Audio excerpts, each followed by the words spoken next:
సవిత్రీభిర్వాచాం శశిమణిశిలాభంగరుచిభిः వసిన్యద్యాభిస్త్వాం సహజనని సంచల్తి యతః సకర్తా కావ్యానాం భవతి మహతాం భంగిరుచిభిः వచోభిర్వాగ్దేవి వదన కమలామోదమధురైః. వాక్కులకు తల్లులు వసిన్యాది దేవతలు. చంద్రకాంత శిలల కాంతి కలిగిన వసిన్యాది దేవతల మధ్యలో పరివేష్టితై ఉన్న అమ్మవారిని ఎవరు ధ్యానిస్తున్నారో వారికి వాక్కులు వస్తాయి, మహాకావ్యకర్తలవుతారు. లలితా సహస్రనామాలు చెప్పింది వసిన్యాది వాగ్దేవతలే. అమ్మవారు మాతృకావర్ణ రూపిణి, వాక్కులన్నింటికీ మూలం. అమ్మ వాక్కులకు ఒక మాధుర్యం ఉంటుంది.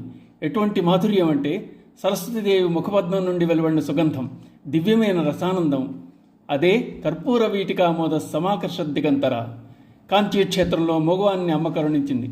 వారికి మాటలొచ్చాయి. అమ్మవారి మీద 500 శ్లోకాలు చెప్పి మూకకవి అయ్యాడు.